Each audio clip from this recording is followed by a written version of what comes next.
cualquier tipo de música que tenga un cierto nivel es válida. No porque uno sea un gran aficionado a la ópera o a la música sinfónica o a la música clásica, etc., deba olvidar otros tipos de música, ¿no? Un tipo de música o folclórica o popular o ¿por qué no?, rock. Cualquier tipo de música que tenga un peso específico en el aspecto musical. Yo estoy abierto, yo creo que es muy importante que todos conozcamos el mayor número de posibilidades en cuanto a la música, pero esto desde luego, y aquí el debate sea muy largo, se abre ya en la escuela, ¿no? Yo creo que es muy importante que a los chicos les demos la posibilidad de conocer, les demos la posibilidad de escoger. Pero repito, yo siempre he pensado que al igual que la literatura, pero todavía más, pienso, la música tiene una extraordinaria ventaja, que hay un tipo de música para cada ocasión. Depende de tu estado de ánimo, de las circunstancias, del entorno, si uno se siente melancólico, se siente alegre, apasionado, triste, siempre hay una música adecuada. Y esto pienso que de pocas, quizá la literatura ofrece también esta posibilidad, pero es menos inmediata que la música. Maestro, Laura Cribio del diario Norte de Corrientes. Tengo entendido que ayer tomó contacto con los músicos y los coreógrafos. Hay mucha emoción por parte de los chicos, la mayoría son jóvenes, son correntinos, y tenerlo a usted enfrente a ellos, obviamente que están muy emocionados. ¿Cómo fue o cómo es para usted encontrarse con músicos y con coreógrafos que no conoce, que ensayar con ellos y hacer un espectáculo con un público que tampoco conoce? ¿Cómo lo está viviendo? Bueno, vamos a ver, no quisiera caer en tópicos, ni muchísimo menos, pero la famosa frase de la música como lenguaje universal es cierta. O sea, llegas a un sitio distinto, para un público distinto, con intérpretes distintos, pero el lenguaje de la música es el mismo. La música que vamos a interpretar mañana es la misma música que habremos interpretado quizá, como decía antes, en Viena, en Milán, en Nueva York o en Londres, ¿no? O sea que esto evidentemente facilita mucho las cosas, no hay duda. Porque antes que nada tenemos que respetar la música, tenemos que respetar a los compositores, y esto nos une aunque no nos conozcamos. Y es lo mismo con el público, ¿no? Intentar ofrecer las emociones de las que hablábamos antes, estos sentimientos que uno lleva dentro, y tratar de transmitirlos a través de la música. Maestro, aquí enfrente, buen día. Diego Carriegos, del semanario A la Hora de Cierre para el interior de la provincia de Corrientes.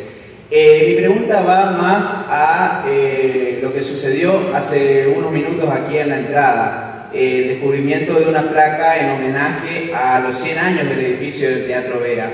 La pregunta es, ¿qué sensación le genera a usted de esta forma ingresar dentro de lo que es la historia del teatro? Y por supuesto quedar plasmado en la entrada misma del Teatro Vera, en la celebración de los 100 años de esta institución. Bueno, produce una sensación de agradecimiento, de honor y placer al mismo tiempo, que es una gran satisfacción para un artista que llega por primera vez a su ciudad, encontrarme con esta agradabilísima sorpresa. Estoy, repito, muy agradecido y encantado, intentando corresponder a lo que ustedes desde un principio han empezado a dar. Maestro, ¿qué tal?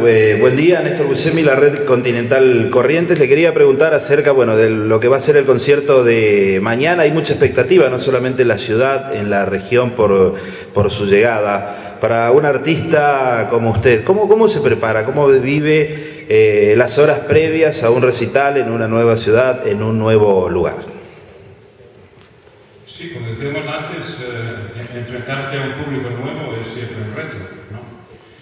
Y hay una cierta rutina, por qué no decirlo, en cómo enfrentarse a los conciertos, ¿no? Pero cada vez es distinto, porque la voz es un instrumento extraordinario, porque es el más inmediato, pero al mismo tiempo debe ser porque es femenino, la voz es caprichosa. Y entonces, ¿qué ocurre? Que nosotros, los artistas que llevamos el instrumento con nosotros 24 horas al día, a veces este instrumento se puede ver afectado por 1000 cosas, ¿no? Por tu alimentación, por lo que bebes o lo que dejas de beber, sobre todo, o por el aire acondicionado, 1000 situaciones. Y eso hace que uno siempre esté en una situación de tensión delante de un concierto, porque obviamente uno intenta dar siempre lo mejor de sí mismo, pero a veces las circunstancias externas hacen que haya una cierta presión y una cierta tensión en cada uno de los conciertos. Pero esto es bueno, yo creo que hasta un cierto punto esto es bueno. Maestro. Última pregunta, por favor. Disculpe. Un recital le requiere un esfuerzo distinto al de una ópera en el hecho de tener que interpretar a distintos personajes, muchos de ellos trágicos. Bueno, es cierto, o sea, en un rol operístico, en un personaje operístico, tú eres siempre el mismo personaje, aunque este personaje pase por distintas situaciones dramáticas y musicales, y en cambio en un recital cada pieza, cada fragmento, cada canción, cada área es distinto. Tienes que intentar adentrarte en el personaje que interpretas, aunque sea solamente para una romanza o para una área. Pero esto, la gran ventaja es la música. La música te ayuda. La música hace casi siempre, como mínimo, el 80% del trabajo. Y el resto, el 20%, es lo que hay a tu alrededor, la orquesta, el director, los colegas, y lo que tú puedas interpretar, lo que tú puedas sentir como intérprete. Pero los compositores son los que verdaderamente tendrían que ser siempre más homenajeados, porque son los grandes creadores. Luego de su vasta, de Silvana Sanabria de Momarangú.com, luego de su vasta trayectoria y reconocimiento internacional, ¿cuáles diría usted que son los verdaderos clásicos de la música clásica para usted, para José Carreras? ¿Hablamos de música operística? Sí. Bueno, yo creo que hay extraordinarios compositores desde siempre, ¿no? Pero en mi modesta opinión hay 3 genios en el ámbito operístico, que son Mozart, Wagner y Verdi, cada uno de ellos muy distinto.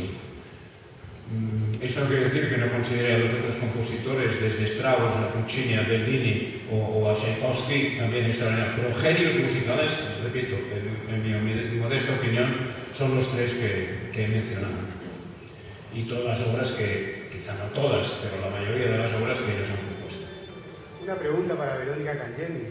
Va a ser la segunda vez que va a cantar con el maestro y quería saber esa experiencia que tuvo en Mendoza y esta nueva experiencia que va a tener en Corrientes. Sí, buen día. Y es para un artista como yo, argentina, que llevó muchos años de carrera también en el extranjero, es siempre un aprender estar al lado de un gran maestro.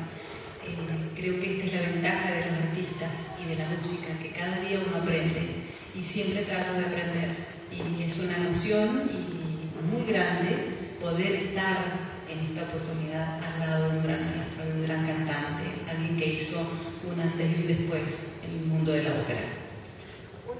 Bien, señoras y señores, damos por finalizada esta conferencia de prensa, por vuestra presencia. Muchísimas gracias. Tengan buenos días. Les recordamos el gran espectáculo mañana a partir de las 20:30 en el anfiteatro Mario del Tránsito Portmar. Muchas gracias. Vamos a darle esta oportunidad a nuestro amigo, por favor. Muchas gracias. Yo simplemente quisiera agradecerle por la presencia y preguntarle sobre su vida.